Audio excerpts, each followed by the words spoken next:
what we got. 7, 11, let it ride, let it ride, let it ride, let it ride. I let it roll, no brakes. Whole stack down on one mistake.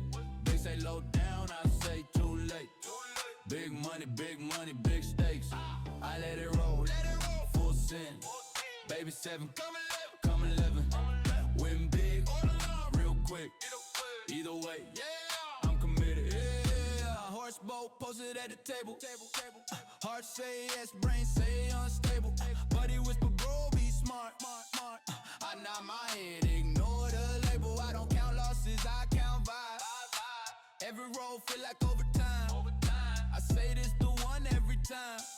Statistically, I'm out of line. I talk big like I cracked the code.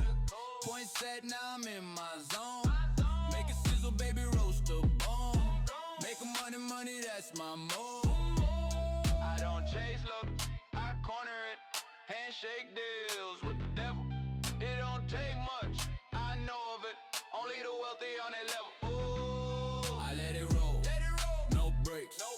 Whole stack down on one mistake. This is slow down, I say too late. Big money, big stakes. I let it roll, full send. Baby 7, come 11. Win big or learn real quick. Either way, I'm committed. I say this table feel high, I ain't bluffing. Knowledge based on absolutely nothing. I lose one road and change my stance. Maybe roll out and change my pants. I don't need math, I need belief. I start sweating like I'm the chief. I hit once and call myself elite. Cashing out like I need new shoes on my feet. Dealer knows me by my flow. Pit balls nod like damn it, here we go. I say just one more motherfucking roll. Hit a 7 and yell, I'm the motherfucking goal. Lights low, fade loud, stacked in, chest proud. If I win, I'm in it, girl. Let's get it and win it, then hit it, girl. I let it roll, no brakes. Heart first, like a second place. Whole future in life at stake. Better cash out before it's too late. I let it roll, full send. 7, come 11. If this hit, we in heaven. Run it back, baby, let's do it again. 7, come 11, let it rock. Who the point? Give me the motherfucking dice, bitch. Horse boat.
Good evening, everyone. High above in the meandyourmom.com blimp cam, giving you the visuals of the Coca-Cola 200 at Old Atlanta about ready to take place. We've got points, we've got stats, we've got tributes coming up next.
All right.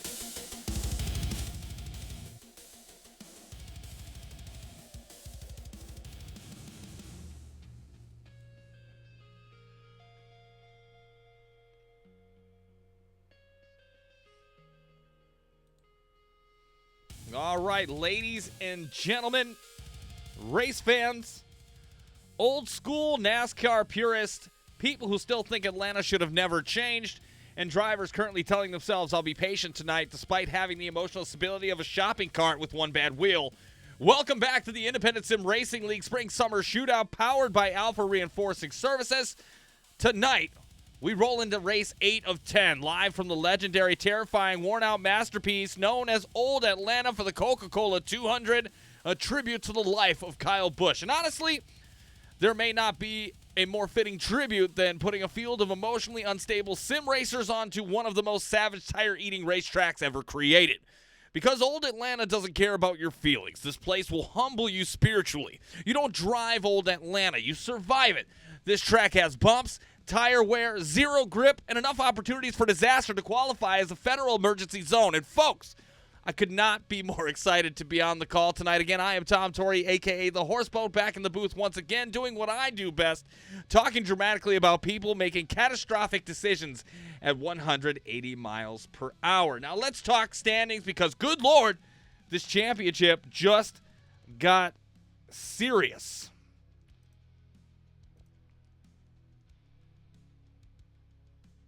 Francis Hamilton still leads the points, 416 in total, and somehow this man still doesn't have a win. That's incredible. Francis is leading this championship entirely through consistency, survival instinct, and what I can only assume is black magic.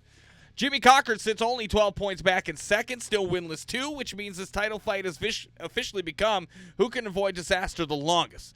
Josh Cole hangs around at third, 20 points back, quietly lurking like a man waiting for everybody else to forget he exists before stealing the championship in broad daylight. I've seen in golf he can do that. There's Fortson Poston, the only driver near the top with multiple wins, which means every time the green flag drops, the entire field collectively goes, ah, shit, here he comes. Andrew Sanford jumps into the top 5. Nathan Fuller slips to 6th. Jeremy Escherman climbs 3 spots. And Travis Stroney gains another 3 positions like a man who just discovered momentum is real. Meanwhile, the bottom half of the standings chart is so close together it looks like a traffic jam outside of a Buc-ee's. One bad pit stop tonight, season altered. One worn tire, goodbye Walt. One aggressive slider. Congratulations, you're now trending in the Discord. And tonight, we go to Atlanta, a place where tire conservation becomes a religion. You'll hear drivers say, we need to save tires. And then 5 laps later, somebody's entering turn 3 like they're qualifying for the Daytona 500, but we're at Atlanta. This track creates delusion. Drivers start believing things. Yeah, I think I can make it another 10 laps. No, you cannot. Your right front tire currently looks like a microwave beef jerky, and that's before we even discuss restarts. Oh my goodness. Old Atlanta restarts are basically medieval warfare. Everybody's scattering, cars sliding, people missing shifts, one guy definitely yelling at his pedals. By lap 20, someone's going to say he came out of nowhere. Meanwhile, the replay will show 3 visible warning signs, 2 smoke trails, and a driver entering the corner with a braking distance of a cruise missile. That is ISR racing. Chaotic, aggressive, emotionally exhausting, and absolutely beautiful. So whether you're watching live on Twitch at Horseboat or over on YouTube, thank you for the love. Buckle up, hydrate, say goodbye to your tire strategy now because this is the Coca-Cola 200 and it's about to go green. And if old Atlanta taught us anything over the years, it's the track that always collects a soul before the night is over. Again, let's go racing here for the Coca-Cola 200 again at old Atlanta. Happy to have you alongside me here tonight as we look out on the track. Again, the MeanYourMom.com blimp cam. Have a little bit, got nearly about 70 seconds left here before we get into qualifying. And it is going to be a wonderful evening. Zaltar TV, thank you for your sub. I appreciate that. Militia, how are you doing there over on YouTube?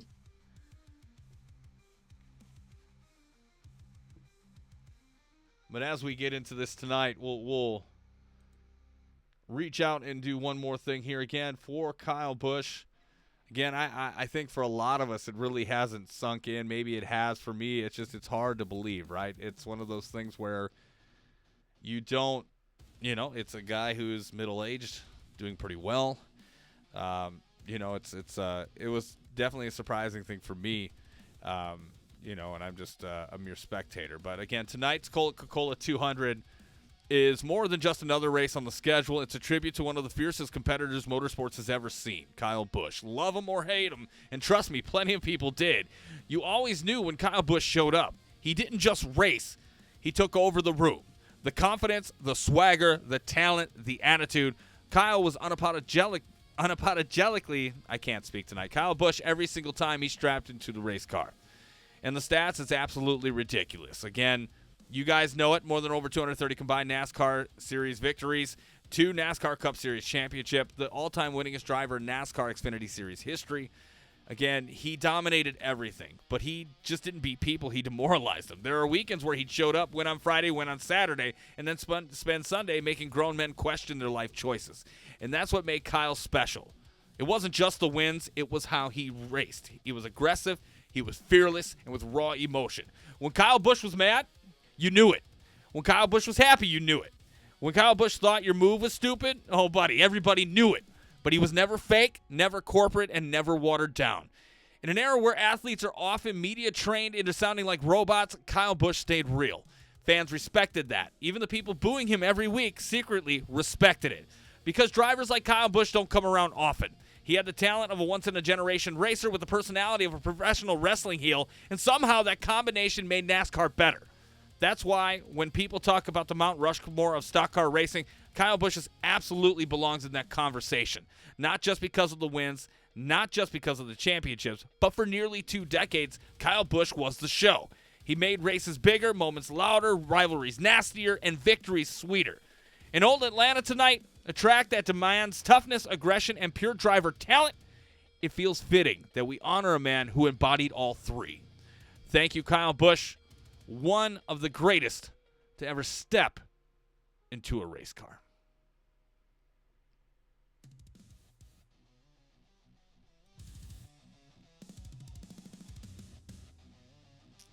Again, the boys are getting into qualifying right now, guys and gals. Let's see who we can find out there. Let's see. Let's go with Jonathan Militia. I know I pick on him a lot, but let's go in, get a live look into his San Francisco Giants car. Pretty fitting for a team that doesn't take themselves seriously right now. I don't know if you guys seen the outfield antics from the San Francisco Giants, but pretty wild, I might say. But hey, you know what? Each of their own. I can't judge. I've done some stupid shit myself. Jonathan Militia, lap number 1, 30.83. Again, I think he was the fastest in practice. And now on the pole, Jeremy Eshelman with a 30.92. Looks like Nathan Fuller with a 30.93. Dear Lord, that is close. Got Rob Rosello, Josh Cole, Ryan Robertson, Tristan Acevedo, all putting down a time. Again, nearly 20 here tonight for the show. Some may not qualify, some may. We will see, and let's talk about Forts and Poston, 30.96. Latest time for Jonathan Militia, still on the pole. But let's talk about the Snickers, number 41 of Forts and Poston. And I see that I didn't transition over there, so I apologize that you kept seeing that. Rowdy Forever, but I think that's fitting too. Jonathan Militia on the pole with a 30.83. Again, sorry you missed all that. Now you have Forts and Poston putting down a lap. Again, it's not like the Atlanta that we see today. You had to give a little bit, and this track will eat your tires. Again, tonight you have 130 laps. And they say about 35 to 40 laps you're going to have to pit, if not for fuel, for tires. Fortson getting up to speed.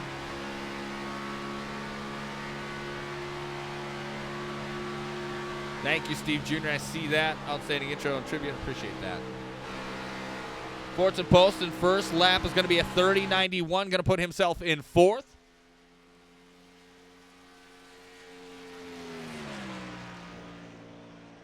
Again, you're going to see a lot of Kyle Busch themed cars tonight. Some you won't, but most of the field here tonight has Kyle Busch themed machines. Again, what a sad story. 30.96, still good enough for 4th. Looks like Tristan Acevedo put down a 31.76. And I think that is going to be it for qualifying. Again, not, a half of the field here tonight that you would normally see in a real race. So you may not need to qualify. We'll go up high in the meandyourmom.com blimp cam. It's a hard subject not to talk about with Kyle. Again, a guy that I really respected a lot. I don't think I was his biggest fan. But I enjoyed his attitude. I thought the stuff that he did was his personality. He was funny. He was genuinely him, and I think, again, like I said in my monologue, you can't hate a person for just being genuinely who they are. It's hard to knock that type of personality. Like, you may not like it in the moment, but at least he's not bullshitting you, right? These guys are going to get ready for a warm-up. And let's pull somebody in. Let's reach out and touch someone. Where is this guy? Good God, I have to do so much to pull people in. It is killing me inside. I'm just kidding. Let's pull in this guy. Jonathan Militia, you got a copy. Jonathan Militia, you got a copy. Yes, sir. Working that pole here tonight, out in front again, fastest in practice. How are you feeling heading into this one? Well, you know me, I'm the high side tickler, and this track favors the high side, so feeling pretty good about this one. It's all about saving that right front tire right now. Like, I know I have pace, but we'll see how it goes. Normally, if I fastest in practice, I get wrecked out pretty early in the race. So. Well, maybe you should take it easy. Don't try to lead every lap here tonight, but stay away from the ones you have trouble with, because it seems like there's a couple people out here tonight that might. Yeah, I mean, like I said, we'll see. I mean, my goal is to kind of get a lead. I feel like if I'm able to just keep the clean air, I feel like aero blocking is pretty strong with these cars here. Sure. I don't know. We'll see how it goes. I'm just going to try to save the right front and kind of just go from there. All right, man. Well, I wish you the best of luck. Do you want me to put you back where you were, or do you want me to put you somewhere else? You put me back where I was with Nate. All right, will do. Good luck here tonight. Yeah, man. Thank you. Yeah, and that is live with our pole sitter, Jonathan Militia. So we get ready to go green flag racing. And tonight's info, you have 130 laps on the docket, 65% fuel capacity, 5 tire sets. So the tire set you got on and the 4 over the wall. And then you're looking at 35 to 40 laps, either for fuel or for tires. And oh yeah, lap 8, I'm going to give you the silent treatment for the Kyle Busch tribute, as I'm sure other leagues are doing. We at the ISRL will do as well.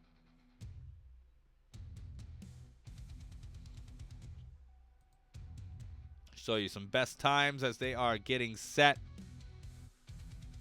Take 90 seconds, grab a beverage, grab a snack, and get ready for 130 laps of racing here at Old Atlanta.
All right, the Coca-Cola 200 at Old Atlanta gets sponsored by Ryan Robertson. I don't know if I mentioned that before, but he has sponsored the race here tonight. Again, it is a tribute to Kyle Busch as we are getting ready for the grid walk. Hopefully you'll walk along with me as we get set for green flag action.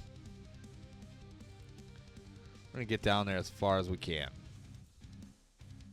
Nice. People are lining up. That's always a bueno thing.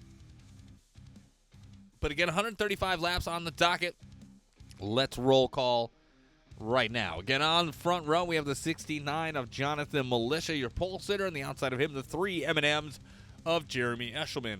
In row 2, not pictured on the inside, the 13 of Nathan Fuller, and on the outside, the Snickers 41 of Fortson Poston. In row 3, you have the 10 of Nick Tarana, the NOS Energy Drink Toyota Camry, Supra, and the 7 of Rob Rossello Jr. In row 4, you have the 31 of Skylar Comstock and the 63 of Henry Kalhoff. In row 5, you have the 43 of Josh Cole and the 16 of Ryan Robertson. In row 6, you have the 448 of Tristan Acevedo and the 11 of Jimmy Cocker. In row 7, you have the 48 of Francis Hamilton and not pictured on the outside, the 93 of Joe Berg. In row 8, you have the 08 of Chris Willis and the outside of him, the 37 of Andrew Sanford, and not pictured, both of them, the 5 of Dylan Robb.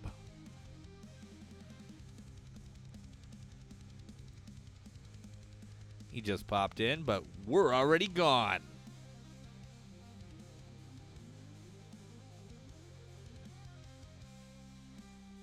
But as always, before I forget, man, I'm doing too much. I have too many buttons, like, popping off here.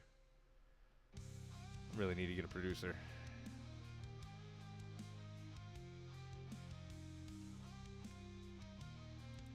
Again, the ISRL, sponsored by Alpha Reinforcing Services. Scan the QR code. They work in all 50 states. Again, if you need any kind of reinforcing done, they can give you a quote or connect you with somebody who can. Again, the ISRL Spring Summer Shootout, powered by Alpha Reinforcing Services. Again, scan that QR code and get hooked up. As always, appreciate the support. And again, if you like what you see, again, there is Horsebone. Again, shoot me a Venmo. All of that goes to the stream and what I'm doing for future projects. Again, subbing to my channels are great, and I appreciate that. And following, shoot me a Venmo. If that's something you want to do, donate to the channel. Again, all proceeds go to the channel. Getting ready for 130 laps here at Atlanta.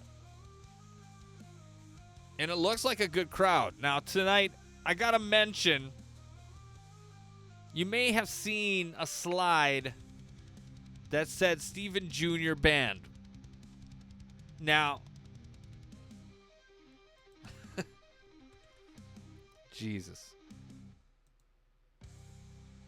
He actually was banned by iRacing, so we didn't ban him. These guys are getting ready to go green as the grid is starting to take off. Got a 1 week by iRacing. I won't say for what or why. Found out another driver in our league, Alex Snyder, is going to be gone a while. He's going to miss the rest of the season. You'll have to message him to find out why.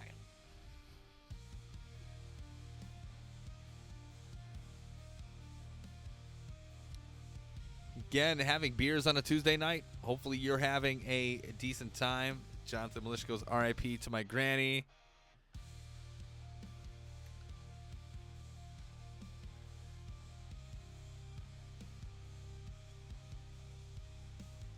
That's funny.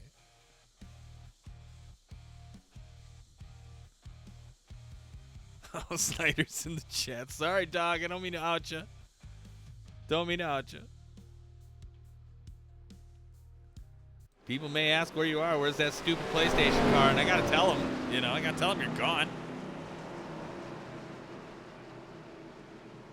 Steven Jr. said I was driving in reverse. Oh, we'll get back to that in a moment. Jonathan Militia on the call here as we get ready to go green for the Coca-Cola 200. A tribute to Kyle Busch.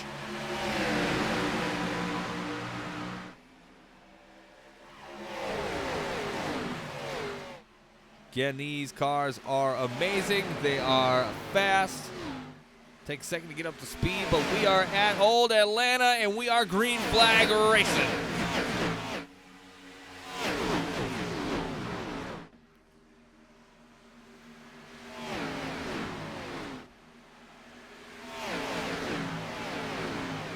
Off at turn 4, Jonathan Militia is going to lead us down the first lap at Old Atlanta.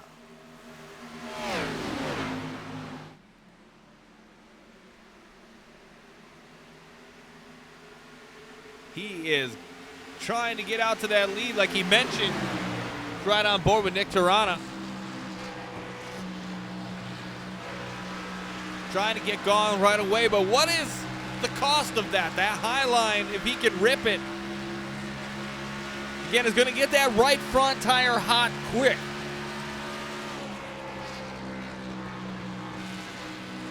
See everybody choosing the low road. He takes the high road. Let's see that in about 15 laps where he sits. But right now, he's got a good couple car lengths on the field. Got Ryan Robertson with Josh Cole back here. With the Tristan Acevedo combo special. And that's Scott's 448. Can't have a real number, but has a real car today. That's good. Running in 10th right now. 4 laps in of 130.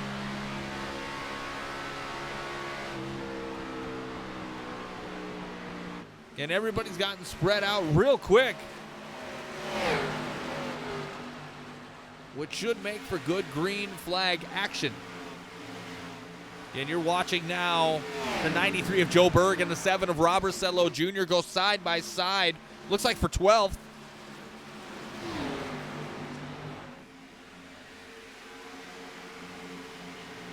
Rosello is going to prevail. Let's go back up towards the front. We'll try to get there slowly. That's not going to make me sick or nothing at all.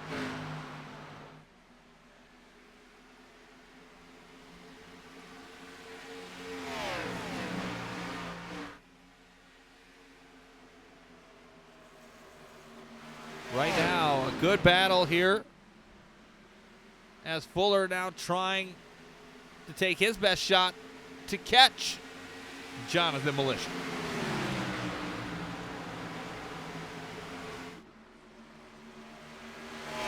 Fuller, always good here at Atlanta. I remember fondly.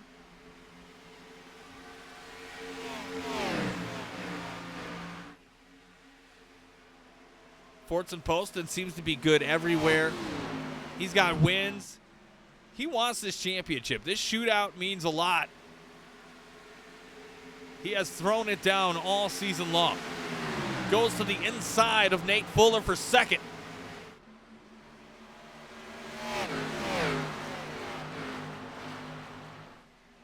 And he's going to clear him for second, and on the way to the front is Fortson Poston.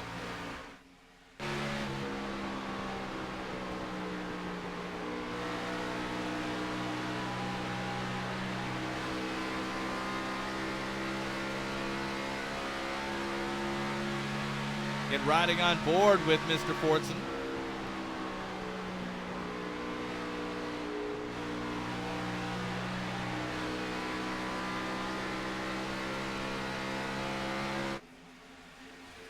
Again, everybody trying to catch the man, the myth, the legend, Jonathan Militia.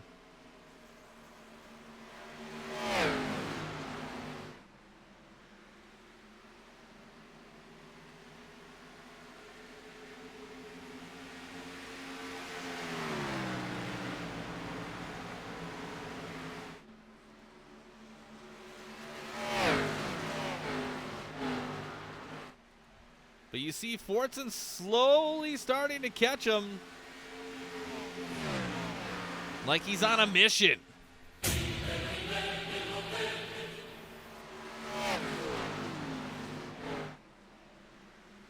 Again, Fortson, a man who's not opposed to controversy.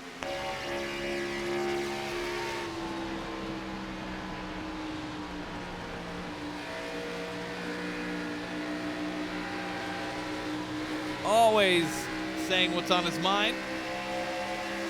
Had to think about that.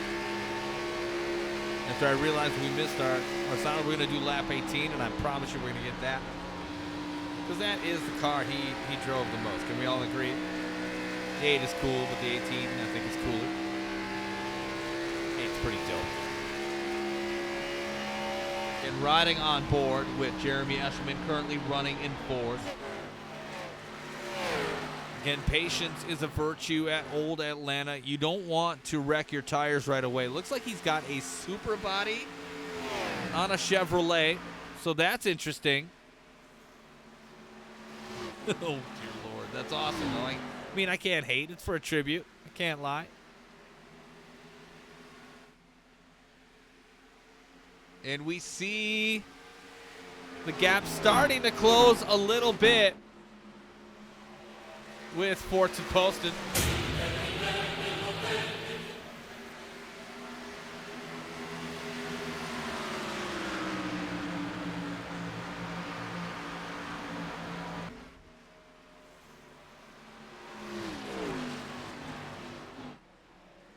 Maybe he's running out of juices right now. I don't know.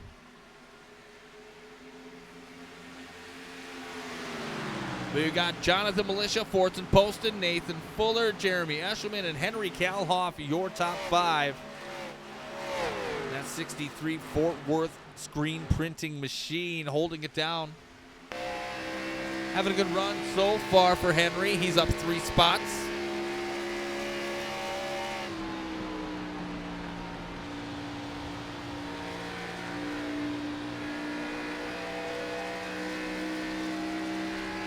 Done himself a nice job here so far. And you got to stay patient, and we're going to miss the lead change. Here we go, Forts and Poston and Jonathan Militia going toe-to-toe. We thought he lost some juices. He did not.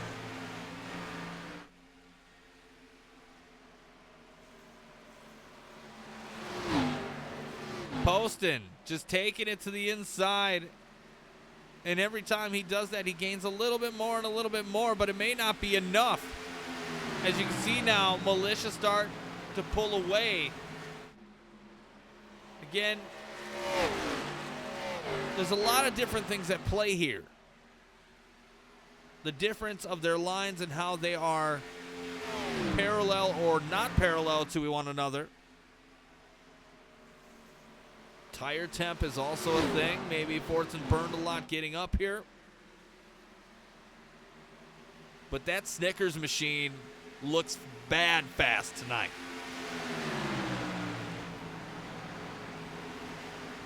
I'm a Fortson fan. You know, he says some wild shit. But he is a race car driver, and it'd be cool to see him get a real shot.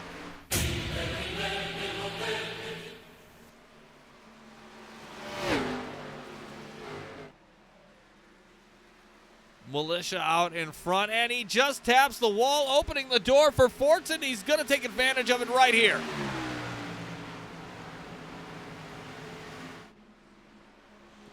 And as we come to the start-finish line, we're going to take a moment of silence for Kyle Busch. Let's do it together right now.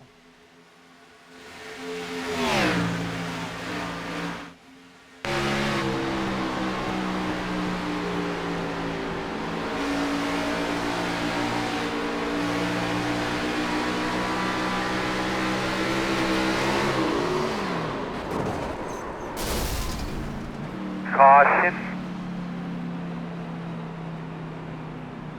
That did not work the way I thought it was going to work, guys.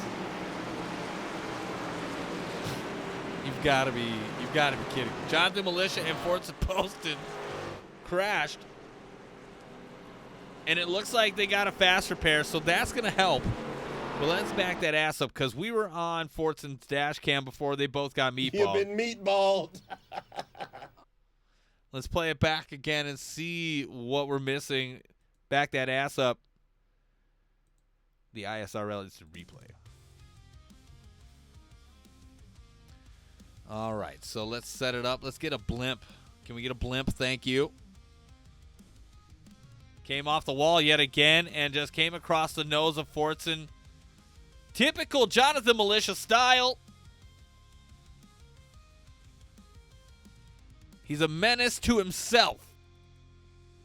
Such a good driver, such great talent.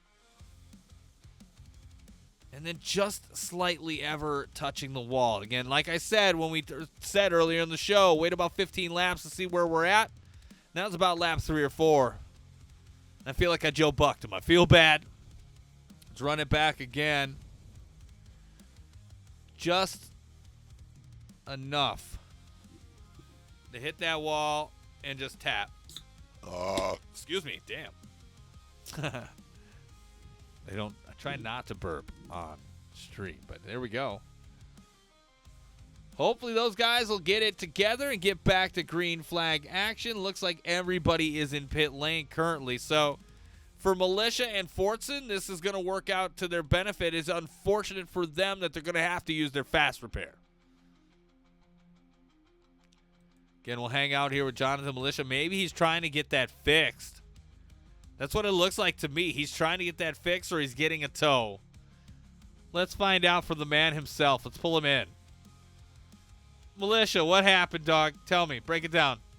Dude, I don't even know. I haven't even watched the replay yet, but I feel like I don't know. I feel like I ricocheted off the wall, really. I feel like it was all on me. You did. So it's like 100%. I think I just got a little tight on exit. I don't know if he was on my quarter or anything. No, like, dude, like you bounced off the don't wall even know. and you just went across his nose. He had nowhere to go. Yeah. I mean, I think it was just more of just I just got tight. Yeah, I mean, Hopefully I only go. you're riding that outside line pretty well. It just did not work out there. Yeah, I was just trying to take my time. I wasn't even pushing there, man. I know Forsten was pushing, but like I was just trying to take my time, and I don't know. Hey, every single time I start up front, this is what happens. So I need to start starting in the back every single fucking time and not not have a fast lap in practice. That's a bummer, man. I don't know. I'm 2 laps down. Yeah, I had a tow. Damn. My engine was toast. So we'll see. I'm 2 laps down. We'll see what happens. All right. Well, I'll let you get back to it. I just wanted to get it from the horse's mouth. Thank you. I mean, at least Forsen's not a lap down. I'm glad I didn't ruin his race fully. So at least he still has a chance. For sure. Yeah. No, I appreciate that. And thanks for your insight, bro. Yep. I'm sure he was thrilled to have to be in the booth there. But we got Josh Cole, Skylar Comstock, row 1, Jimmy Cocker, Tristan Acevedo, row 2, Henry Kalhoff and Nick Tarano, row 3, Nathan Fuller and Robert Sello, row 4, Joe Berg and Jeremy Eshelman rounding out your top 10 in no particular order.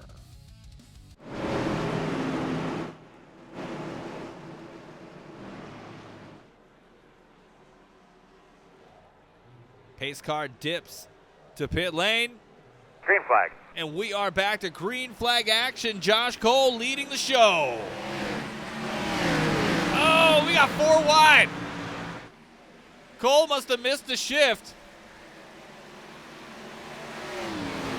Henry Kalhoff off and running. Josh Cole must have missed the shift. That's all I can say on that.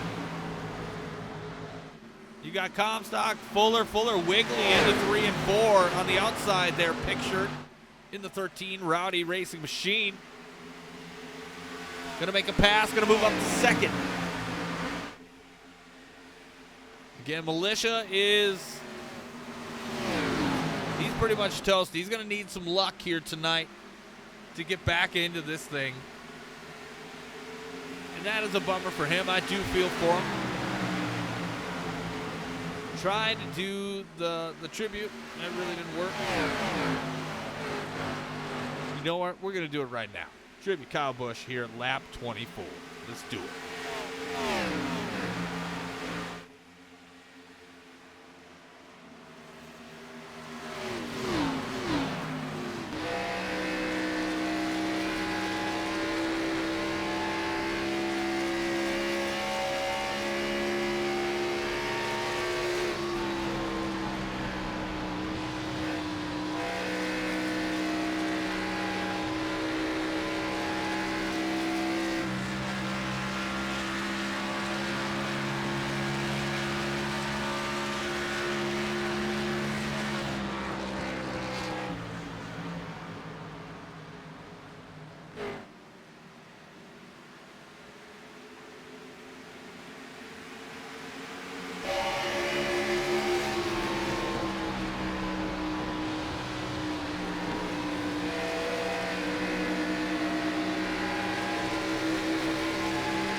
fight for the lead here. Between the 63 and the 13. Fuller taking that high side, but he's not opposed to taking the low side either.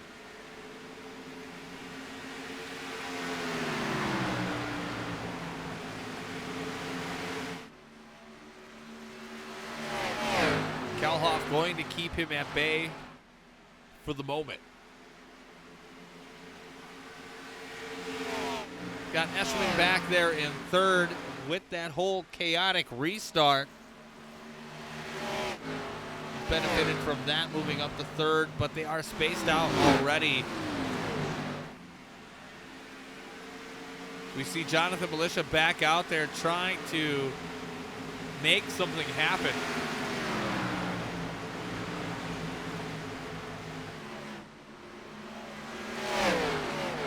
You see you got Chris Willis here in fifth. See that Giants car trying to make a precious ground. And here we go, a battle for the lead. Kalhoff and Fuller, mano a mano.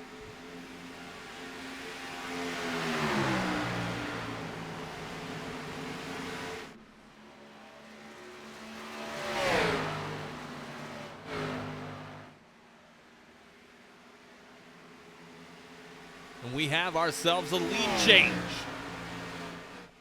Fuller out in front, and I don't think he intends to give it back.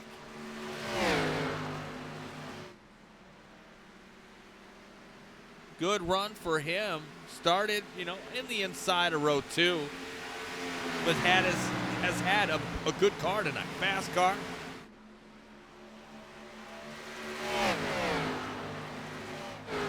Kalhoff maybe holding a little something back. We'll see.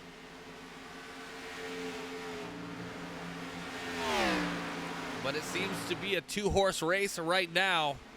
And then everybody else. Forts and Poston trying to make a play and get back up there. Currently running in 6th. Keeping pace with his opponent, Chris Willis. And slowly catching him as the laps go by.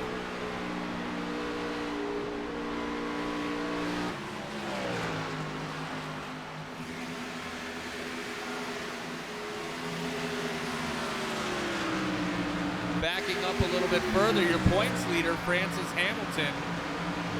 You ask yourself, how does he do that without getting a win and staying up there and being consistent? It's because he stayed up near the front, near the end of the race, and has been there to finish.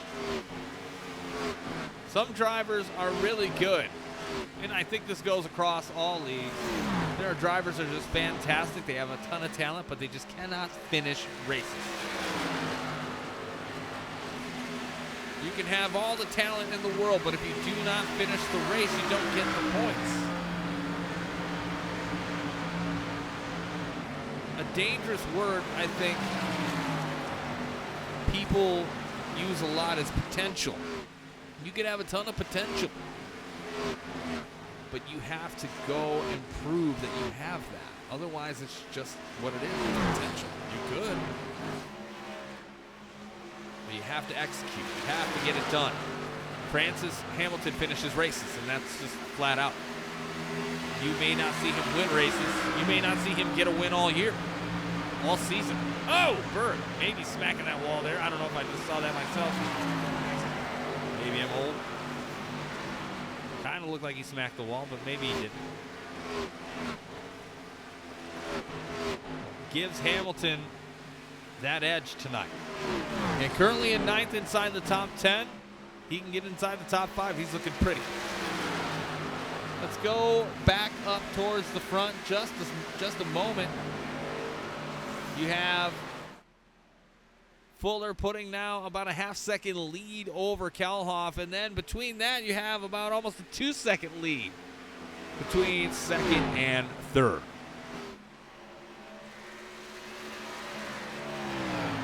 All these guys have pit lasts about lap 18, lap 19. Majority lap 19.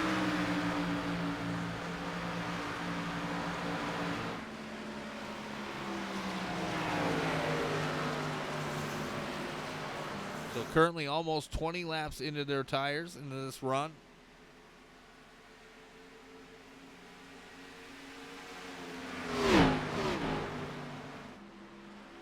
And the reason why I love these cars so much is because if there is tire change, it will affect these cars, and you actually have to drive a car. You actually have to drive these things.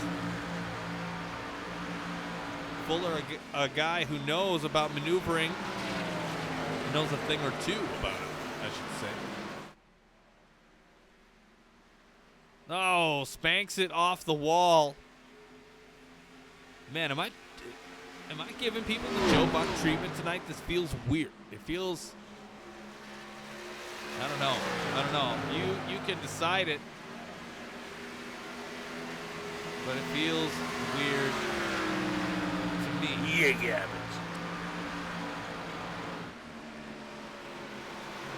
Fuller, Kalhoff, Eshelman, Tirana, and Poston, your top 5.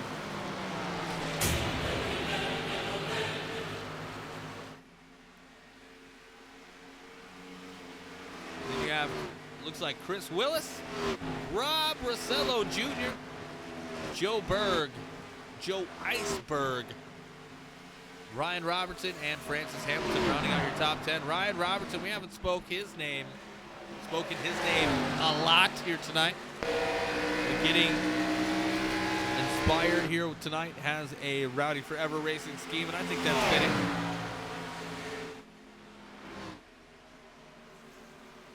Again, it's really, truly just hard to believe. An icon in the sport. There goes Hamilton blinking, or excuse me, Berg in and out. This is the guy you expected to be here, and he raced every series if he could. Loved his kids, loved his wife. Worked hard to keep a sport that I'm sorry to say is slowly dying. Keep it alive with his personality, his attitude, and driving a race car.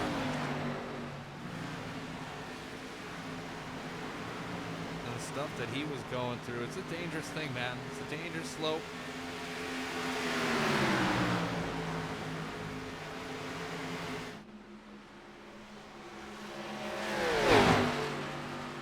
But a lot of love to the Busch family here from the ISRL and from the booth here. Sad situation.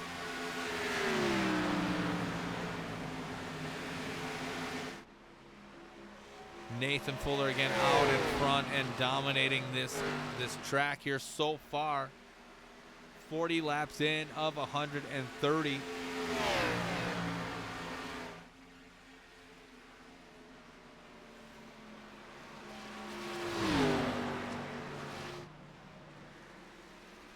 Only one caution to speak of. Almost had a second one.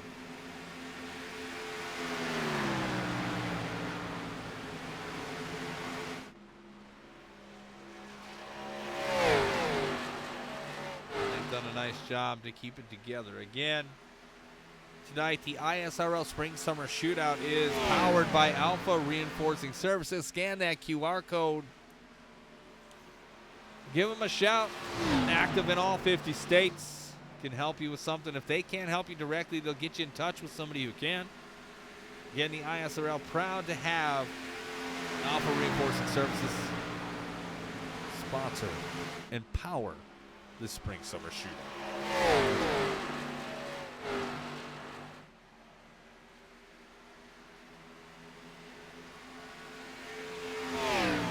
Nathan Fuller, Henry Kalhoff, Jeremy Eschman, Fortson Poston, and Nick Tirana in that 10 car in the top 5. Again, apologies. We don't have a lot of super awesome action, side-by-side action. And again, I shouldn't apologize for that. These guys are driving very well here tonight. And we saw that action between the leaders, and we may see it again between these two. Tirana maybe trying to steer clear of that. Militia doing all he can to get whatever he can back. I would imagine he is the only car, again, laps down currently.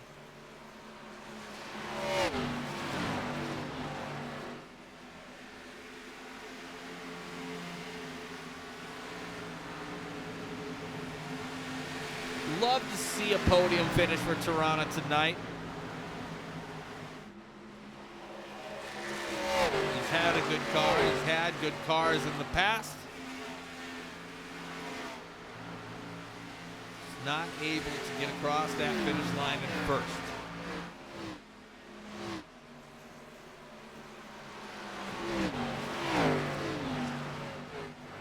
Looking at Chris Willis, again another Kyle Busch themed machine.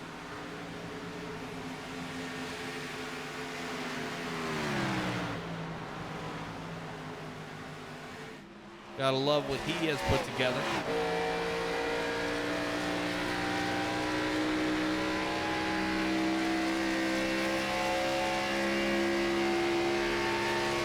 I love Chris Willis's avatar.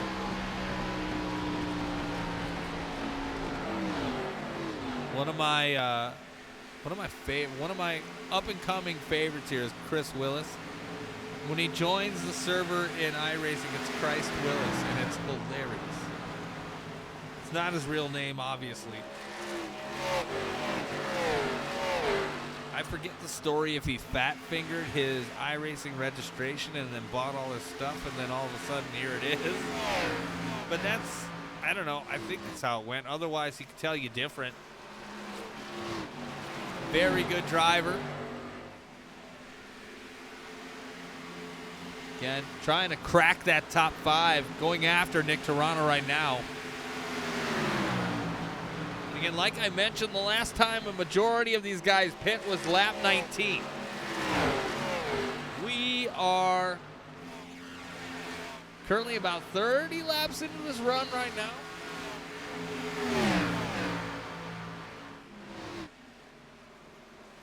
So the next 5 to 10 laps, we may see green flag pit stops. That might shake up some things. For Jonathan Militia, he's going to have to do some dancing. The only person I can tell you, and I'll flash over to him, is the 43 of Josh Cole. He just pit at lap 42, so he's already on his next stint. And he's trying to change the game here tonight, mathematically outwork these guys. You can do it in your head if the math is mathin'.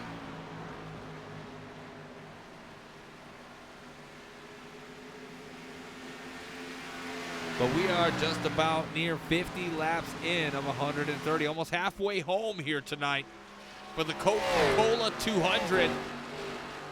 Get a tribute to Kyle Busch.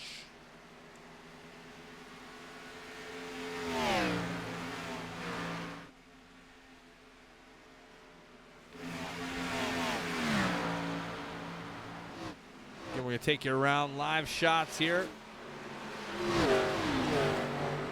Battle here between Chris Willis, Rob Rossello Jr., Big Papa Rossello joining us here tonight.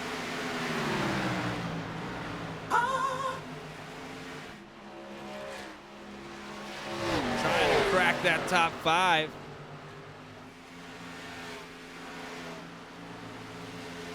It's a bummer, you know, for Jonathan Militia. Had a good run, started on the pole. Again, like he said, it seems to happen to him, but it might be a mental game. If it happens all the time, it's not the field, in my opinion. It's not the field. If it is the field, then you're racing with the wrong dudes and gals. Like, I just don't know what to tell you. But I think it might be a head thing. Like, you're out in front, maybe you don't need to be there. You're the fastest car on the track, maybe drop back a little bit. Again, I'm not trying to tell you how to race. I am not a front runner if I'm running with these guys. Maybe sometimes at certain tracks I can run with these boys and girls, but for the most part, they tell me what's going on, and I soak it in. I feel like I need to get a better wheel. I have an old-ass wheel, so again, if you're looking to get wheel going, I have a Logitech G920. If you can beat that, shoot me a DM.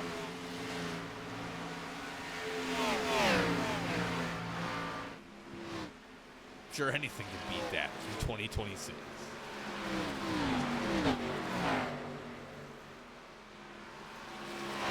Francis Hamilton and Joe Iceberg battling it out here for 8th. Not much battling to speak of at the moment. But here is Ryan Robertson. Just, being Ryan Robertson, having a good time.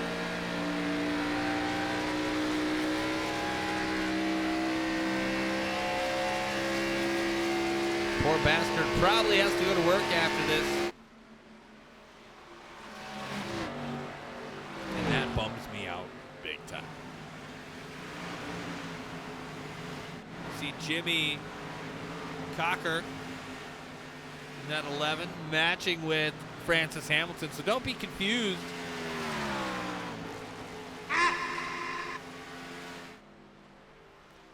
Then you have Andrew Sanford, which forgot to turn the grid lines off.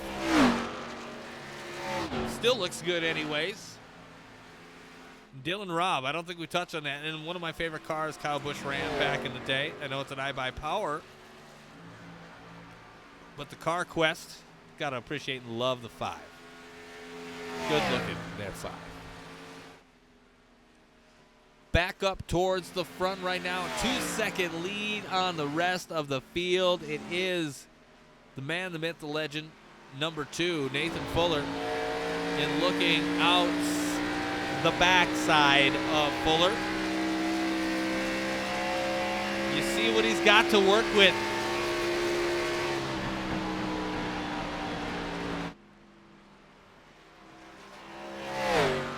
Pit stops could be happening here very, very soon, I imagine. Looks like Henry Kalhoff has hit pit road. And off he goes.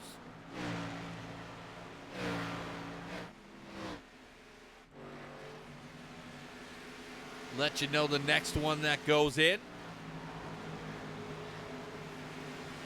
Andrew Sanford, Skylar Comstock. Oh, shit! Around in the pit stall. Let's see if they call a caution.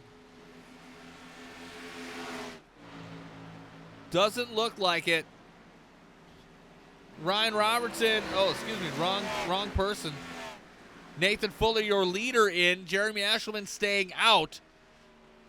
Fuller in. Poston in. Rossello in. Currently in the pit boxes right now, Comstock and Sanford.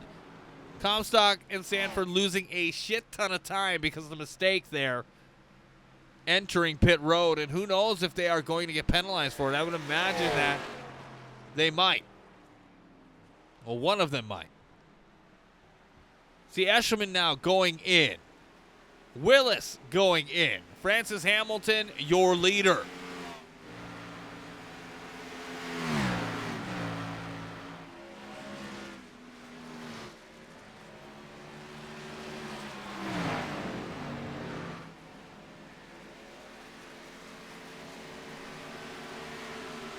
See Poston exiting pit lane. He is out. Looks like Jimmy Cocker, Dylan Robb in. Eshelman, Robertson, and Willis all pitting right now. Joe Berg pitting right now. Francis Hamilton looking to join the party, as is Nick Tyrannosaurus. So after the shakeup, Henry Kalhoff should inherit the lead.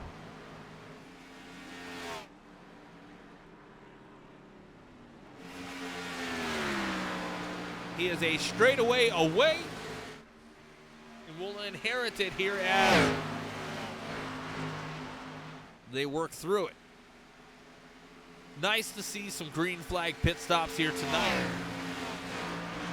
as we are 5 to 6 laps away from being halfway home for the Coca-Cola 200.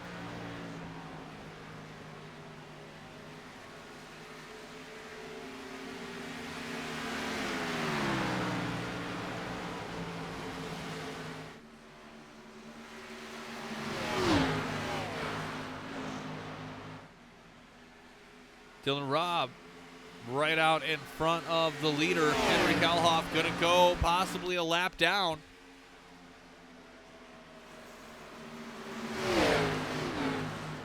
I always think that's a fun thing to talk about with drivers, is when to pit, especially on a green flag stop. You know the general pit window you're looking at.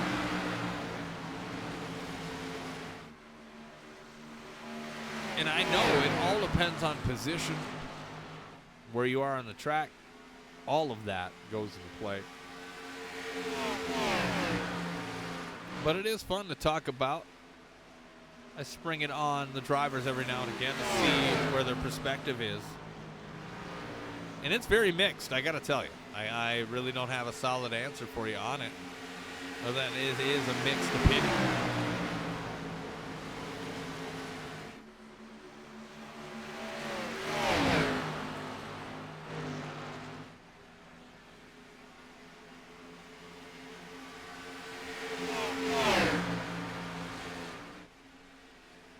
Fuller and Kalhoff side by side looking for the lead. Dylan Robb getting out of the way. Smart move by the 5. Kalhoff battling back to the inside, making some action happen.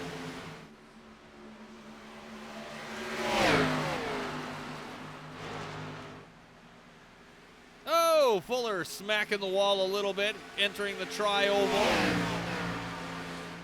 But taking the lead, riding the wave.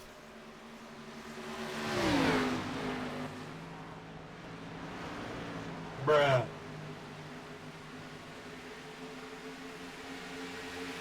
You have Nathan Fuller, Henry Kalhoff, Fortson Poston, Jeremy Ushelman, and Rob Rossello Jr. Poston about almost 4 seconds back, but marching towards the front. If that is any driver to be prepared for, it is Fortson right now.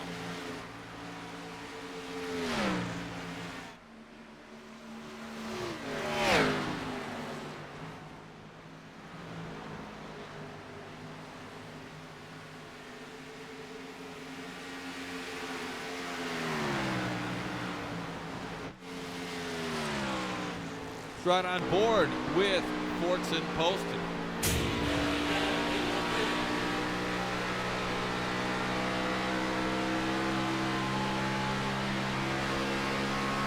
Again, Fortson, very controversial. But Fortson Poston doesn't back down.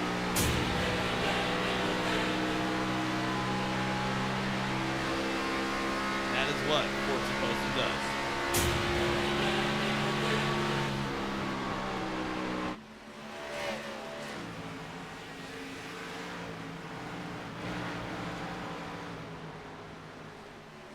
Nathan Fuller, Henry Kalhoff, Fortson Poston, Jeremy Ushelman, and Rob Rossello Jr. Your top 5 right now with Chris Willis, Joe Berg, Francis Hamilton, Jimmy Cocker, and Ryan. Where's my money, Robertson?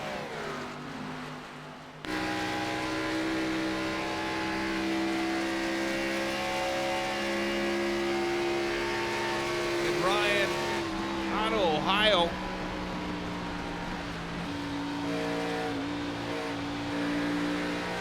Must love it.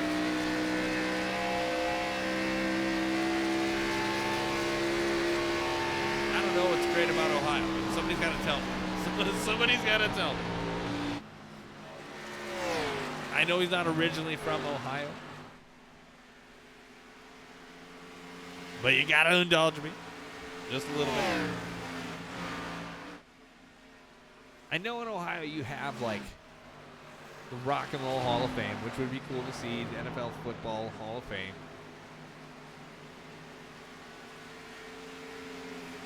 I don't know, man. Like, I don't know. Guessing I'd have to go. Ken Fuller out in front has a nice lead on Henry Kalhoff, who have seemed to have just fallen back. Bring Jonathan Militia in and see what's going on. Jonathan Militia, you got a copy? Yep. Have you tapped out? Yeah. Dude, I'm 2 laps down. There ain't no way. There's multiple people 1 lap down. That's a bummer. I mean, at this point, it's a lost cause. I'm the only positive I can take away. I got a pole. So. You got some pole. You know that's real good. Proud of you. Unfortunately, what happened to you on lap 18 happened to you on lap 18. Bruh. But, you know, it is what it is. I just suck. Hey, man. That's why I'm in the booth, bro. I know. I might be joining. Hey, you want to hang out? You can hang out. It's all good. You want me to kick you back? You want to go to Fuller or no? I can chill. I can hang out.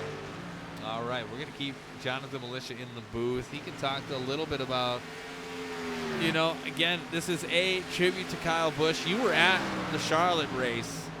Mm-hmm. I mean, not a dry eye in the house, am I right? Yeah, I mean, this weekend was just off, and like ever since felt we got off. the news, the entire weekend felt off. So, I mean, everyone trying to make the best of it, but with the weather and everything, all 3 races were technically shortened. Like, I was just pumped that we were able to actually see the majority of the 600. Yeah. Like, I couldn't complain about that one. Yeah, I mean, you always worry about rain this time of year down in Charlotte, and it's like, you guys tell me to make the trip, and it's hard to do that when you know there's going to be rain. Like, it's every year. Yeah. There's fucking rain every year. Well, last year was great. We didn't have any rain though. Actually, the last 2 years we didn't have any rain. 2023 was basically a wash. We didn't get any racing in until Monday. They just pulled on postponed the Charlotte race. Right. And they'd race the Cup on Monday. The only thing that I had, the biggest takeaway was the truck race Sunday. Yeah. They added on time limit, and the only reason why they did that so it didn't interfere with the Indy 500 because we were on a completely different channel. So it's like, dude, why? Like, the racing was so good. Money, bro. And like money. Yeah, and the pacing after the stages, they're there pacing for 10 laps, and it's kind of a. I didn't notice how bad it was, like, from a television standpoint. Sure. Until I was like, actually there. It was kind of cringy to watch, I'll admit. Henry Kalhoff loses position to fourth and post, and hold on, I gotta play my sound every time you.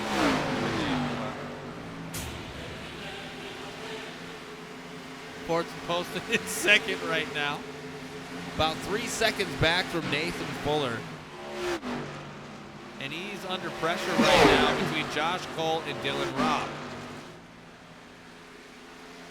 Fuller pulls back in front of him, getting his lap back. I think you could have gotten your laps back, bro. I don't know. You might have finished the lap down, but I don't know. You probably could have done it. I don't see it. I didn't see it. Like, with how it was coming and how it was playing out, like, I needed a caution off that initial restart with the guys on those tires to even have a chance. Sure. Because, like, I tried as hard as I could to run down Fuller and Kalhoff, and I made it up to, like, fourth, if you notice. Like, I was pushing as hard as I can. I was trying to at least hope that I could race my way to it, getting my lap back, and then, like, pray for a caution. Have, like, a BOGO. Yeah. That would have been best case scenario, but no, I mean, my own mistake. I could have just easily just let him go. Just play the game I was planning on playing anyways. I don't know. It happens. I don't know. It happens. Part of racing. It is. Again, Jeremy Esserman riding on board with 3 of Jeremy Esserman. Again, it is noted that he is running a super scheme on a Chevrolet, and I think it's amazing. I love it. Can't hate on it.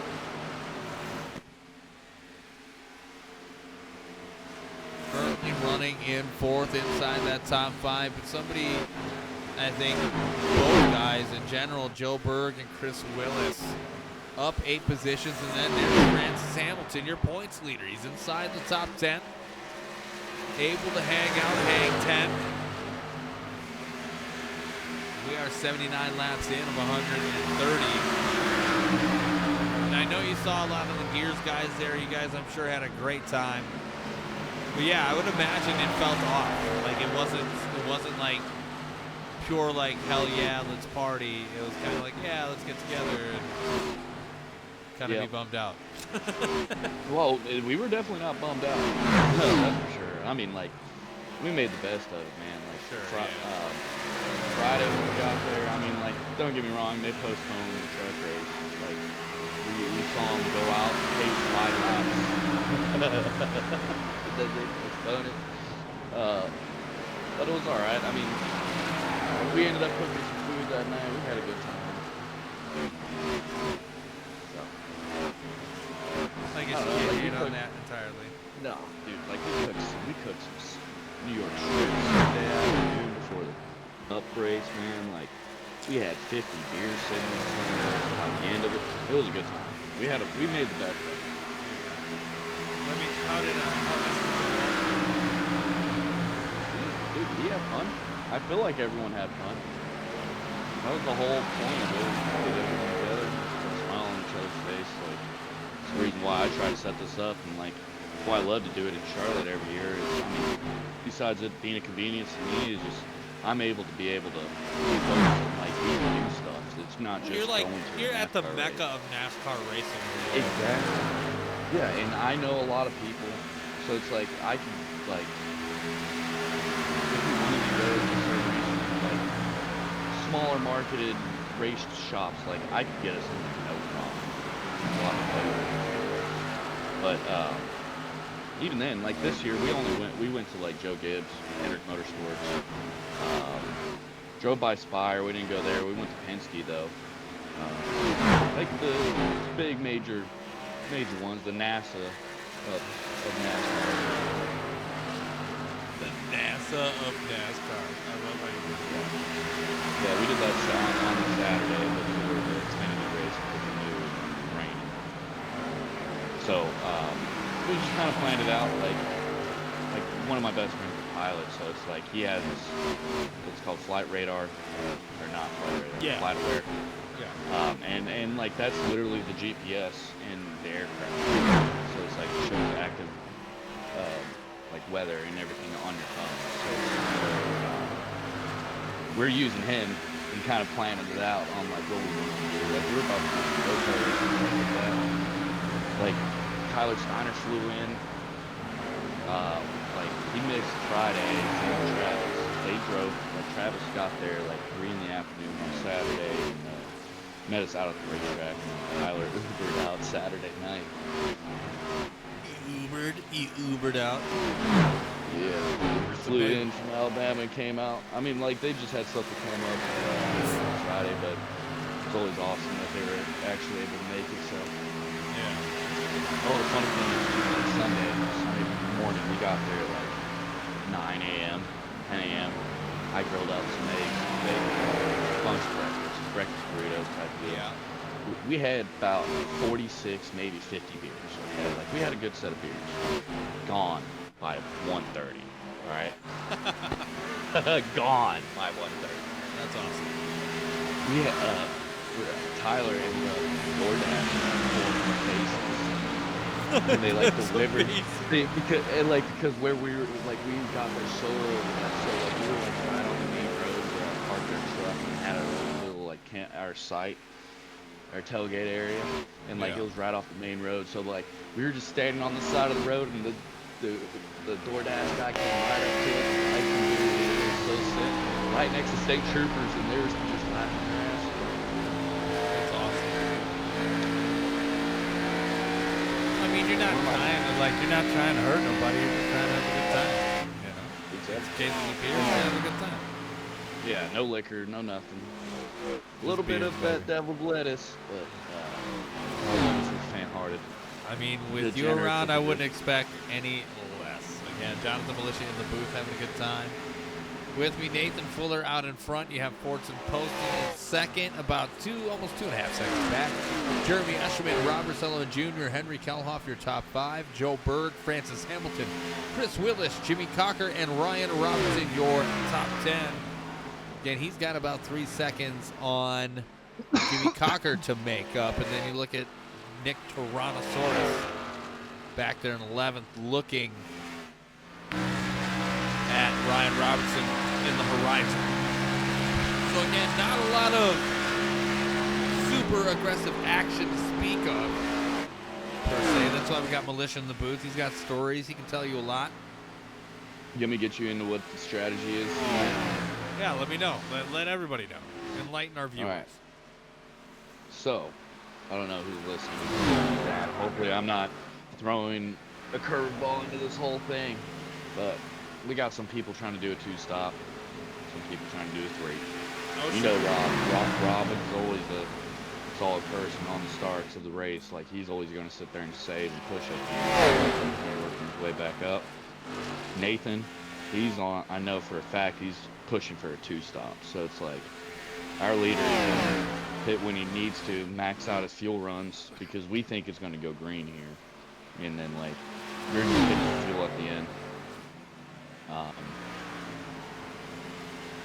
Forston, I'm not sure the strategy he's on. He might try to play a 3, but there's a lot of people that are going to be playing a 3-stop.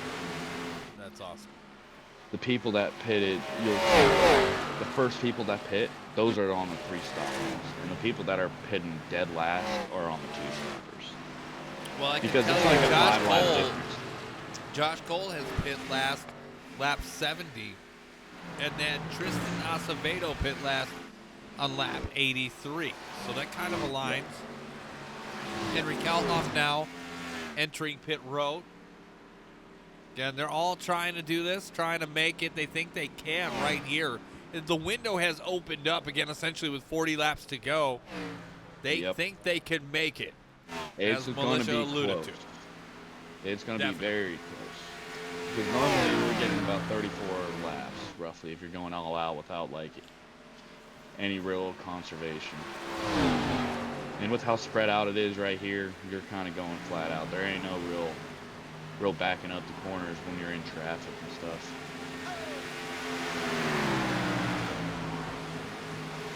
And we'll have to see when the leader pits. Nathan Fuller, I guess, this is his race to lose, essentially. I mean, figure it'll be, yes. Like, the only thing that would happen here is, like, him making a mistake on pit road.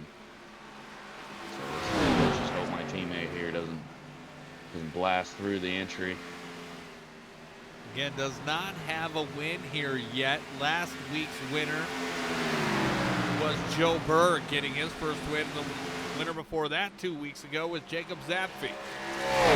So again, the only repeat winner with a chance here tonight would be Joseph Berg and Fortson Poston. And all up for a third.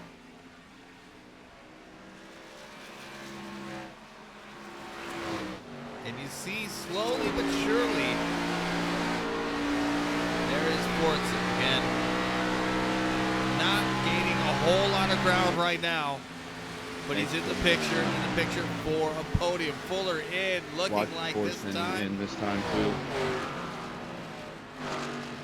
Again, I would play follow the leader as well right here. No, Forston's Fortson out. stays out.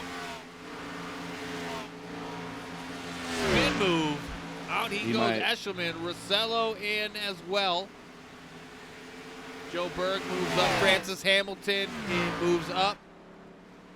See, Chris Willis is in as well. Second round of green flag pit stops here tonight. Or third, I don't know, I can't remember. Definitely second.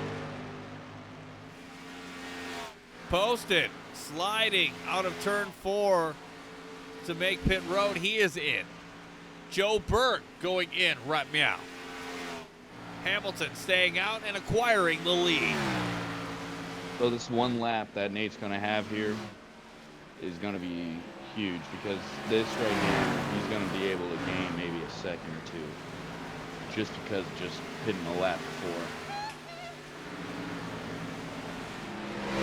Robertson has stayed out as well.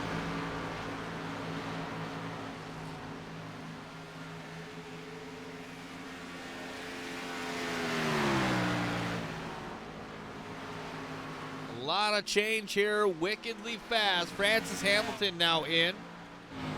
Robertson is in. Kalhoff going to retain. Oh, we've got action. Nick Tarana has crashed.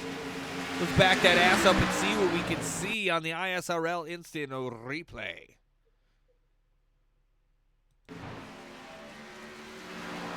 Oh, off of pit road and eating the inside wall of turn 2. Meatball. Back that ass up one more time. Yeah, just coming out of turn 4. And kaboom. Kaboom.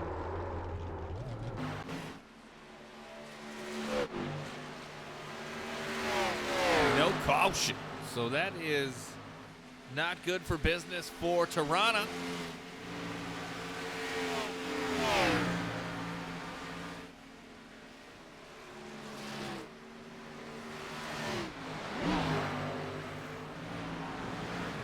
But you see Nathan Fuller inherit the lead now. Henry Kalhoff right behind him. Fuller's got about a second on second place right now.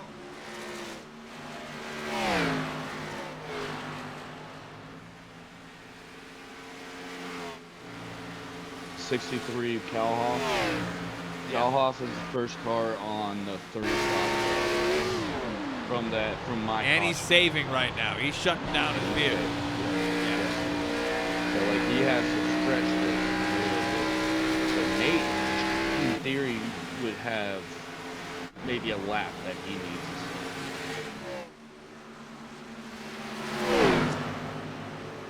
And if he can do that, essentially it's over. Yes. So like that, this is the whole thing. So the force, him pitting a lap later, he's great. He's in arguably the best position. By me wrecking him is giving him the best position because like he was able to have more fuel on that initial restart by the lap. So like in right here, like he could go all out without saving in theory.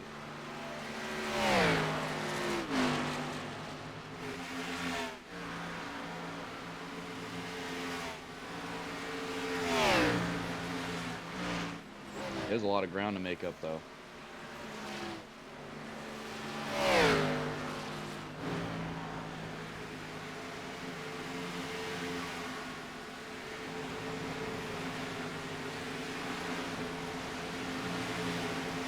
Again, Fuller out in front, 3-second lead. Kalhoff having a save. It is a save game. Forts and Poston. I'll give you some information. He pit last pit. Looks like lap 95. Kalhoff pit last on 90. And then Nathan Fuller pit last on lap 94. So again, a little bit of a variance between the three. Battle for second here. Yeah, Kalhoff's just going to let him go. He's got to, right? Yeah, Got to man. make it good. Yeah, he has to make it to the end. That's his only play right here is just to take it easy and save. And Kalhoff, you'll notice, drop here pretty vividly. Eshelman taking third place away. Again, he was on the front row with you, Militia, when we started the race. We know he does have a fast car. Again, he pit last at lap 94. He should be good. He may need to save a lap or two.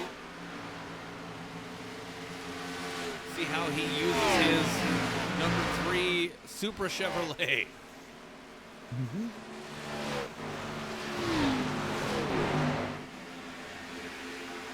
As you mentioned, Rob Rossello in the commissary Liquid IV number 7.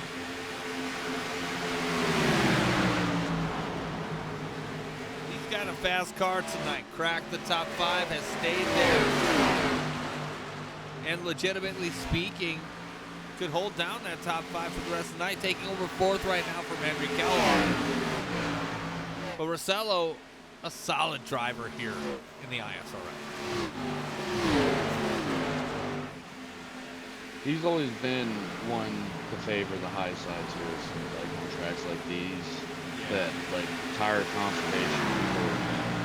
He's always been kind of up there in the top 5. When it comes to long runs and stuff like that, you could always look for him to like always having a car there at the end. Yeah.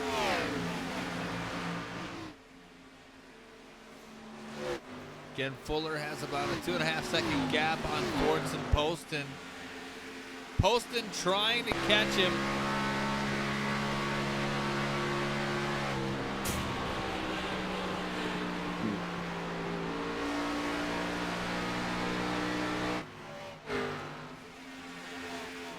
And that Snickers Kyle Busch inspired 41.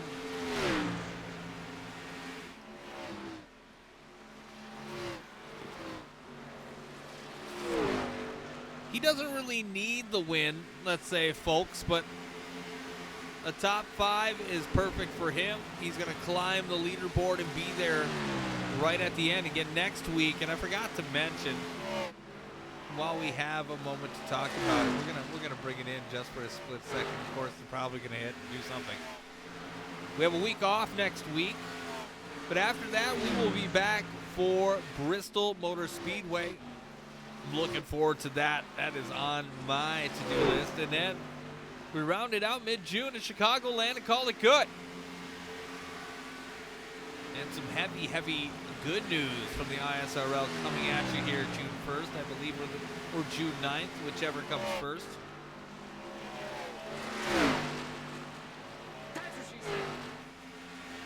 One thing to look out for. So, like, if Forson wins this race, this could be a potential huge point swing, though. Yeah, it could be. Cocker's running 8. Josh Cole's running 12. Those are the 2 people ahead of him right now. So Can't it's like, forget about it's Francis Hamilton, though. He's in 7th. like the 3 people that he's around in the points aren't having Be a strong substantial, about man. him. Oh yeah. Joseph Berg, we're taking a look at him, running currently in 6th, started 14th. Had a solid run here going so far. Henry Kalhoff in 5th. He should be good at this point. But he is making damn sure of it in that 63 machine. 21 laps to go. Rob Rossello trying to chase down Jeremy Eshelman, who's trying to chase down the 41 of Fortson Poston. Can't get there fast enough. Going too fast. But it is, like we mentioned, Nathan Fuller's race to lose. He's got clean racetrack in front of him. You know, he's got a lap down car there if he can catch him. But essentially, this is what it is. Yeah, I mean, it's just like, is Forston's going to run him down? And, like, what's going to happen when he's down? So it's like, I don't know. It's going to be a tough one for him to even just get the draft. Like, mostly this far into a run, too. Like, you're right from the screen, actually. Yeah. And he seems to, looks like Fuller varies his lines over the course of his run. He's pretty smart like that. Jeremy Eshman, though, put up a fight here. Slowly starting to lose, though, 14 posts, and he did have some good laps before. But currently starting to fall away. Rob Rossello on the receiving end could make this happen. But he is being pursued by Dylan Robb and the 31 of Skyler Comstock. Lap down cars trying to make something do of their cars. Looks like Comstock just pitted a few laps ago. Yep. Him and Kristen had a pit.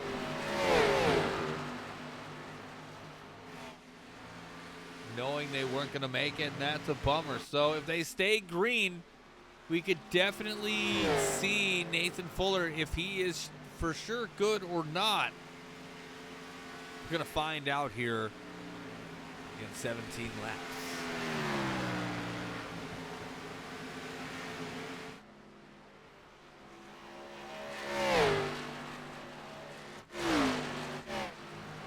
Did you do this weekend, huh? Over the Memorial Day?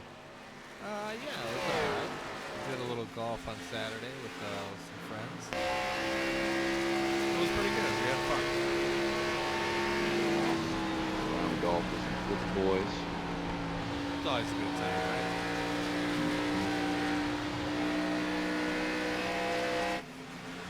something that is my favorite activity to do. It's a good time. And Dylan Robb hanging around with Rob Rossello. Rob down a lap with hanging out. He's been able to keep pace with them since going a lap down, and haven't fell off. Right. Like, it's been 2 runs of him just being like kind of up there around the top 5, just hanging out a lap down. When he got going, he seemed to have a decent car. Let's float back upwards towards the front. Again, not much to speak of as far as action-packed racing.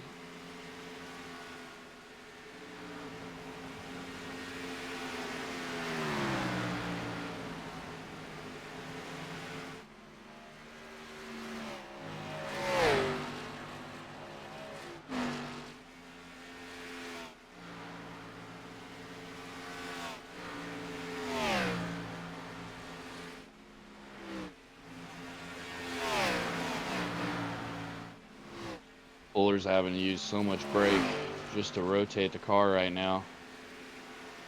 He's growing tight at the end of this run.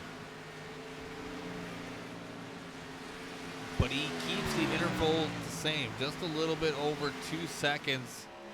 I mean, Fortson's got to be struggling a little bit on that route too. But you see him just a little bit over 2 seconds. He's got a shot. Posting has a legit shot.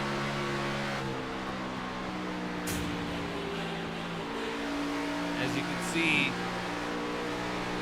that's what he's looking at in front of him. Yeah. I mean, it's so tempting too to overdrive your car here too. Like, you're just staring at the person you need to get to. Normally chasing, you should be able to run them down, but this track, it seems like Calhoff proved, like, being on 2 tires, you could, after 5 to 10 laps, like, you could hold on for the next 25. So it's like, all tires fall off is huge and just evens them out. So it's like, once you have that space, and unless you start making big mistakes, then it's like you could basically level each other out and have real control over it. And that's what seems to be the case right now. Fuller keeping it at just about 2 seconds, but any slip, any mistake, Poston is going to jump all over it. Again, 10 laps to go here tonight. Fuller out in front.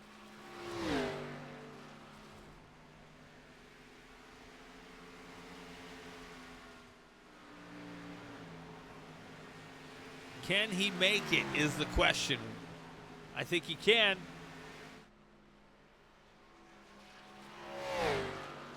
But again, as Militia mentioned, tires I would must think be they would be screaming. good. Oh, tires are screaming right now. Like, with that run my last run, like running from dead last all the way up to basically like 4th there, when I pitted, my right front tire was at 16. So like my tire was screaming, yelling for help.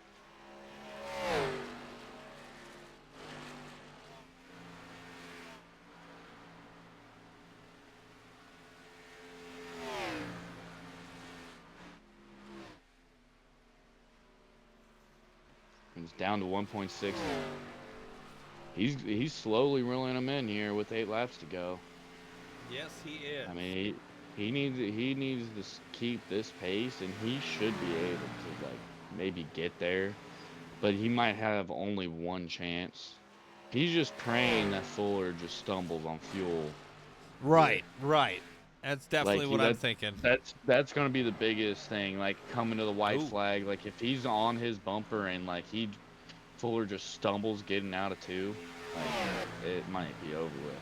Speaking of stumbling, Jeremy Eschman and Rob Rossello Jr. battling for the podium. Rossello to the inside. Eschman looks like he's giving way for the moment. This is maybe the battle we're looking for here late.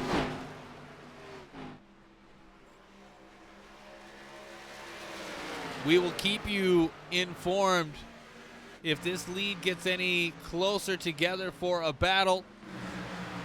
Right now, you have Rob Rossello and Jeremy Eshelman going toe-to-toe. Rossello taking this battle currently. Let's ride on board with the man, Fortson Poston Jr. Call him Fortson Poston Jr. That's funny.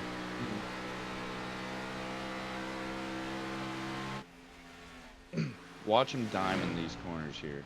Yeah. He's been taking an interesting line this entire race. So he'll track high, drag the brake.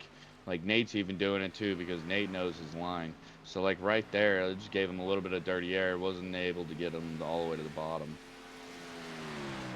So like he's basically doing the same here. You just kind of drift high and then you just try to turn down the hill the best you can. But Fortson Poston is slowly getting him.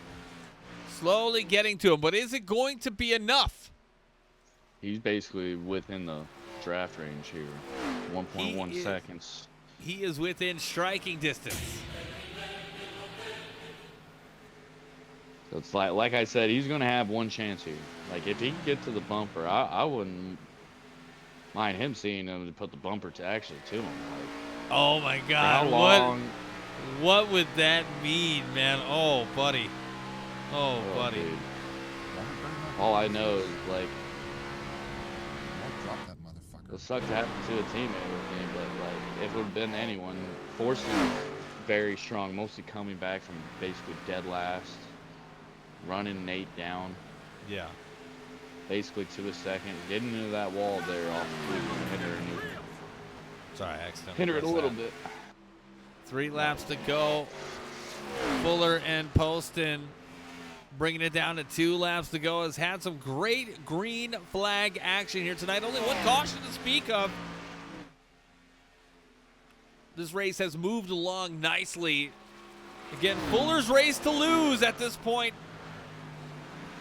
Fortson within striking distance. Probably not going to make it happen here. Yeah, he's Unless too far Fuller runs back. out of gas. Yeah, I mean that's all he's hoping for here is just Something. coming out of 4 or something. One more Those who time got tight around at coming off. Old Atlanta for the Coca-Cola 200.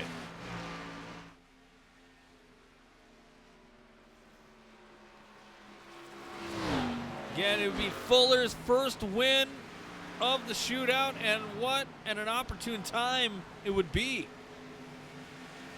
Poston, though, is going to move up the leaderboard definitely after this week.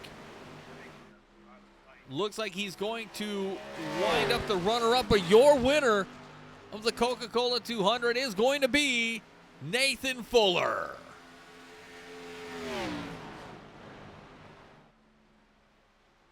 Fantastic. What a race. Yeah, This was Militia, a thank you for joining me great in the mixture. booth. Love this car, love this combo on this track. This was a solid race. It just sucked that I ended up causing that one caution, but so be It it. happens. It happens. Yeah.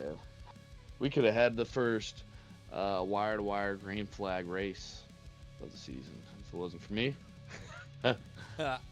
That is all right. I mean, a little action is good, especially in a race Yeah. like this. They got spread out pretty quick. But there's your unofficial results on the left side of your screen for the Coca-Cola 200. Fuller's going to burn it down. We're going to do a little bit of a post-race show and get on our way. And it's such a joy. We're going to have a couple of special guests at the booth. That's going to be good for the podium. Looking forward to it. We have Fuller, your winner. You have Fortson Poston and Jeremy Eshelman, your top 3, with Joe Berg, Francis Hamilton, Jimmy Cocker, Chris Willis, Rob Rossello Jr., Henry Kelhoff, and Ryan. Where's My Money Robertson rounding out your top 10. And let's talk to our first big dog of the evening, Jeremy Eshelman, finishing 3rd in tonight's race in that Supra Chevrolet out there. Jeremy, had a great run on the front row, hung on to get a podium. How are you feeling after this finish? I feel pretty good. It's 2 weeks in a row that I've had pretty good races after a pretty shitty start of the season. So I'm glad to be about battling up the front again. Yeah, I mean, you were up there all night. You've had a good run here. Old Atlanta treated you well. Anybody you want to give a shout out to? I mean, we just got a shout out to Kyle Busch and his family. I mean, it's a shame what happened. Yeah, I would definitely agree with that. Again, Jeremy, thank you for being a part of the program. Again, going through your mind, did you think you had a shot at winning there late, or was it just too far out of your hands? Late, I didn't think I had a shot. Early to mid-race, just seeing how things were playing out, I thought things could fall in my hands. Feel bad for Rob, a teammate there right at the end. I guess got mixed up with some other cars in the last lap, but no, I was hoping just to stay in the top 3 was the goal. Well, you certainly achieved that, and again, we are taking the next week off. But we'll see you back in 2 weeks at Bristol. I'll be there having a blast. All right, man. Thank you, Jeremy. Next up, a guy who needs no introduction, finished second tonight, Fortson Poston. How are you feeling after tonight's race, Fortson? Oh, man. I don't know. I genuinely felt like I was the fastest guy on track, for sure. I closed a 4.1 second gap in about 20 some odd laps, and I just felt like it was just me, my race to win. But it is what it is. I can't complain about a second place, especially after last week. Well, I mean, are you any good at Bristol? Have you tried it yet? I finished second in the next gen race there, which is terrible, but I don't know. I'll go and figure it out. I hope so. Got some work ahead of him, finishing second. And Fortson, anybody want to give a shout out to? Ryan Robertson and Independence Motorsports always helping me out. Just get that little bit faster. Yeah, thank God, bro.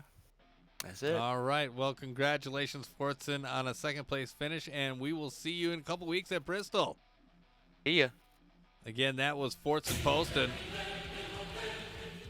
finishing second here tonight. And your winner of tonight's race, first win of the ISRL Summer Shootout, Nathan Fuller. Fuller, how are you feeling after 130 laps of essentially green flag racing through the whole run?